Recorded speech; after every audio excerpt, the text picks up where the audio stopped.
আমাদের কথা একটাই, সাইফুল ভাই এমপি এবং 12 নম্বরের উন্নয়ন। এর বেশি আমাদের আর কিছু চাহিদা নেই, আর কিছু প্রয়োজনও নেই। এই বলে আমি আমার সংক্ষিপ্ত বক্তব্য এখানে শেষ করছি। সবাই ভালো এবং সুস্থ থাকবেন। আসসালামু আলাইকুম।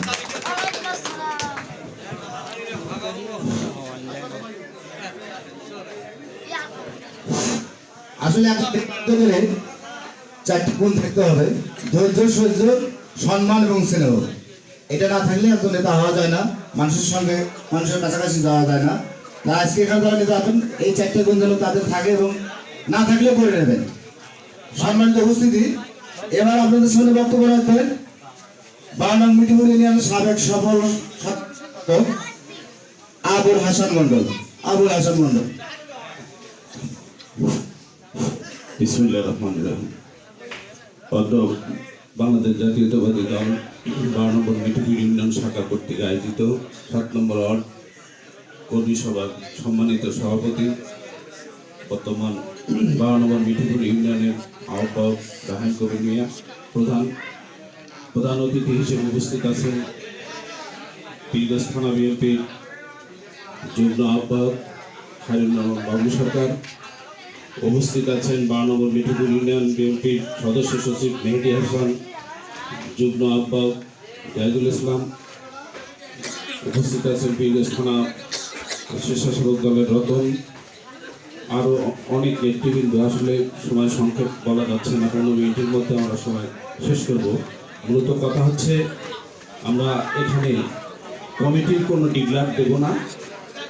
এখানে আমরা নাম নিয়ে যাব, সভাপতি সেক্রেটারি পদে প্রার্থীর নাম নিয়ে যাব। আমরা সেটা অবজারভেশন করব, তারা মূলত বিএনপি করতো না জামাত করতো না আওয়ামী লীগের সঙ্গে জড়িত ছিল, সেই ধরনের ব্যক্তিবর্গকে আমরা আমাদের কমিটিতে ঠাঁই দেব না।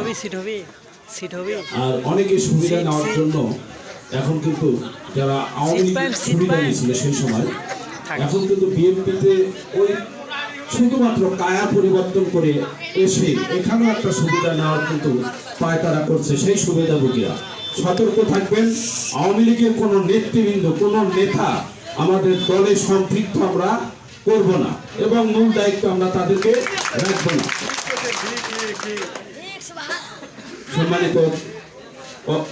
সম্মানিত আমার উপস্থিতি, আমি এই বলে আমি আমার সংক্ষিপ্ত বক্তব্য শেষ করলাম। বাংলাদেশ জাতীয়তাবাদী দল জিন্দাবাদ, শহীদ অমর হোক, বেগম খালেদা জিন্দাবাদ, তারুণ্যের প্রতীক তারেক রহমান জিন্দাবাদ। সবাইকে ধন্যবাদ। আসসালামু আলাইকুম।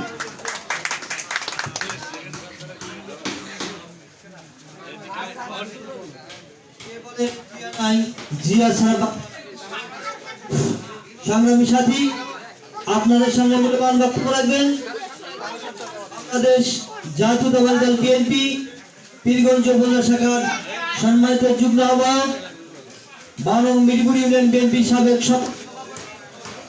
জনাব আলহাজ খায়রুল আনাম। বিসমিল্লাহির রহমানির রহিম। সম্মানিত উপস্থিতি, আজকে 12 নম্বর মিঠিপুর ইউনিয়নের 7 নম্বর ওয়ার্ডের বাংলাদেশ জাতীয়তাবাদী দলের কর্মী গঠনের এই আলোচনা সভার সম্মানিত সভাপতি জনাব রায়হান কবির, 12 নম্বর মিঠিপুর ইউনিয়নের বিএনপির আহ্বায়ক, উপস্থিত 12 নম্বর মিঠিপুর ইউনিয়নের সাবেক সফল সাধারণ সম্পাদক জনাব হাসান আলী মন্ডল, উপস্থিত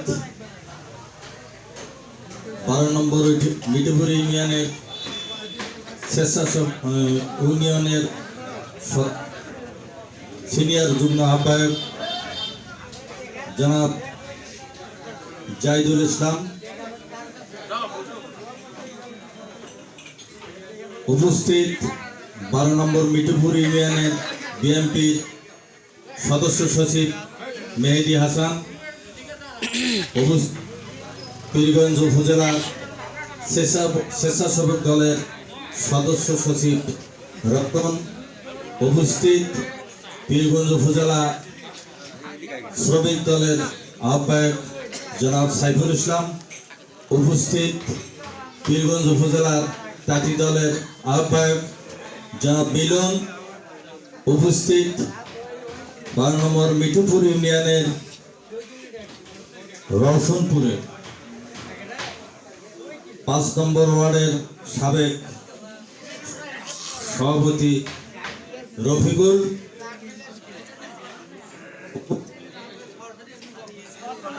উপস্থিত বুদা ভাই, আরো অনেক নেতৃবৃন্দ, আমি নাম বললাম না, সকলের জন্য রইল আমার সালাম, আসসালামু আলাইকুম, এবং হিন্দু ভাইদের জন্য আন্তরিক শুভেচ্ছা। আজকে আমরা অনেকদিন পর আপনাদের সামনে প্রাণ খুলে কথা বলতে পারছি। বিগত 17 বছর আপনাদের সঙ্গে কোনো যোগাযোগ ছিল না, আমরা করতে পারি নাই। আমাদের যে দুর্দিন গেছে, কথা বলা তো দূরের কথা, চেহারাটা দেখলি পারে ওরা যে কি অবস্থা করতো, তার যে দুখানা কথা বলছি ওদের টুক করে মোবাইল করা উচিত, যে এই যে 4-5 জন আটকে হয়েছে, পুলিশের গাড়ি আছে শেষ হাতে, কেউ কেউ বলছে যে এই পালা পালা পালা গাড়ি আসতেছে, তখন কেটা কোন পাকে দৌড়েছি আর তার হুঁশ নাই। তো যাই হোক, আজকে আমরা আল্লাহ পাকের অশেষ রহমত, আমরা সুন্দরভাবে আমাদের মনের ভাষা প্রকাশ করতে পারছি এবং সকলের সাথে সামনে কথা বলতে পারছি।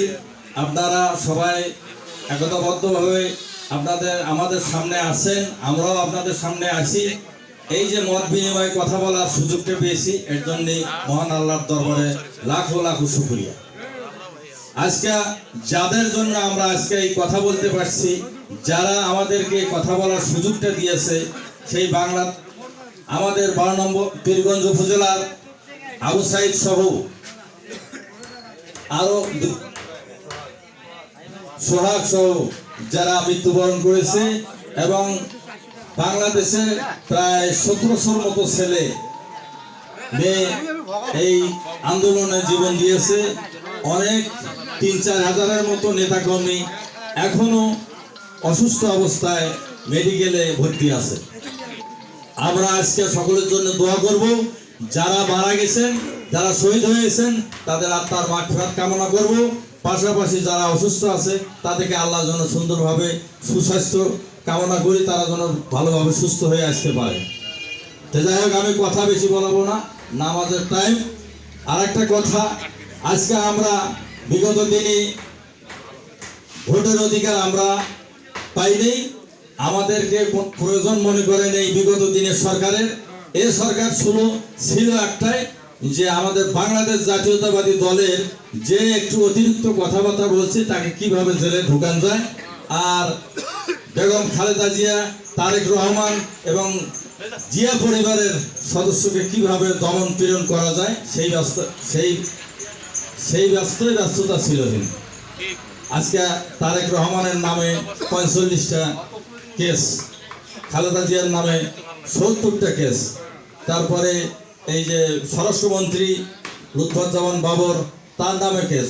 উনি মনে করছিল যে এই নেতাকর্মী থেকে এমনভাবে জেল জুলুম হত্যার মধ্যে রাখবো ওরা সারা জীবনে যখন বান না হতে পারে, তাহলে ওখানে ধুকে ধুকে মারা যাবে। আমি আজীবন ওনার ডিক্লেয়ার হলো 40 সাল পর্যন্ত উনি ক্ষমতা থাকবে। উনি আল্লাহর কাছে বোধহয় উনি হুকুম নিয়েছি যে আমার আয়ু বাড়ে, তাও 40 সাল পর্যন্ত। কত বড় বেয়াদব মেয়ে একটা! এরা বাংলাদেশের প্রধানমন্ত্রী হওয়ার কোনো যোগ্যতাই নাই, তার খালি সমালোচনা ছাড়া আর কোনো কথা নেই। একটা প্রধানমন্ত্রী, তার হলো ন্যাক্কারজনক কথাবার্তা, তার কথাবার্তার কোনো ভিত্তিহীন কথাবার্তা বলে। সে একটা লিডার, বাংলাদেশের মানুষের প্রধানমন্ত্রী, সে খালেদা জিয়ার দুর্নাম, তারেক রহমানের দুর্নাম। আয় বাংলাদেশে আয়, কত বড় বাপের বেটা! এটা একটা কথা হইল? বলে নাই এই কথা? তোর বাপের বেটা হয়েছে বাংলাদেশে আয়, এটা একটা কথা হইল? খালেদা জিয়ার জন্ম ভারতে, বিভিন্ন দুর্নাম। সাধারণ পরিবারের যে মেয়েরা হইলে ঝগড়া করে না, একটা দেশের প্রধানমন্ত্রী, তার কথার কোনো শালীনতা আছে, ভদ্রতা আছে? মিথ্যা অফসার ছাড়া তার কোনো কথা নাই। আমাদের কথা বলার সুযোগ এখন হচ্ছে, আমরা বলবো। কার কি ক্ষমতা আছে আসো সামনে, আমি এগুলো বলবো। আওয়ামী লীগ যে অন্যায় অত্যাচারটা আমাদের করছে, আমরা যে আঘাত প্রতিঘাত করছি, এইগুলার প্রতিশোধ দেওয়ার মতো আমরা এতদিন প্রতিশোধ নিতাম, কিন্তু তারেক রহমানের নির্দেশ আমরা কোন কারো প্রতিশোধ নেব না। বাংলার মানুষকে বুঝাবো, বাংলার মানুষ ভোট দেওয়ার জন্য উদ্যোগ। তাই আপনারা একতাবদ্ধ হয়ে যান। আগামীতে বাংলাদেশ জাতীয়তাবাদী দলের ঝান্ডা নিয়ে যারা দাঁড়াবে তাদেরকে একত্রভাবে সবাই একসাথে ভাবে ভোট দিতে হবে, এই আশাবাদ ব্যক্ত করছি। আপনারা কি রাজি আছেন? হাত তোলেন। সাইফুল ভাইকে এখানে এমপি বানাতে হবে, এটা আপনাদের অঙ্গীকার করতে হবে। পীরগঞ্জ উপজেলায় কোনো এমপি আমরা বানাতে পারি নাই, শুধু ভাড়াটিয়া নিয়ে আসছিল।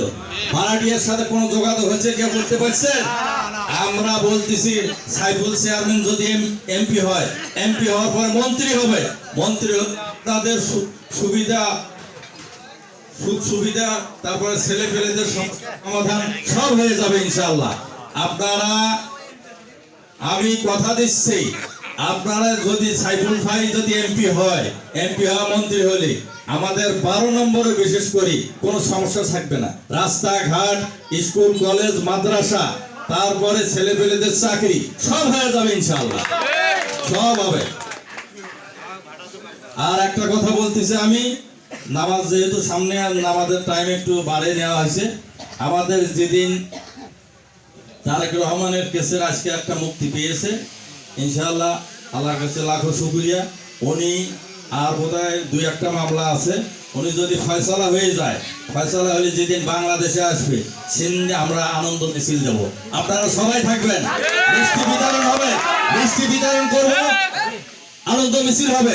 কত টাকা যাবে, আমরা সবাই মিলে চান্দাহারি করি, আনন্দ মিছিল করব। রাজি আছেন আপনারা? আমরা আনন্দ মিছিল করবো 12 নম্বরে, বিরাট মিছিল রেডি হবে। যাই হোক, ধন্যবাদ, সকলের সুস্বাস্থ্য কাম। আমি আমার সংক্ষিপ্ত কথা ধন্যবাদ। হ্যালো, যদি দুর্নীতিমুক্ত পীরগঞ্জ চাই, সাইফুল ভাইয়ের বিকল্প নাই।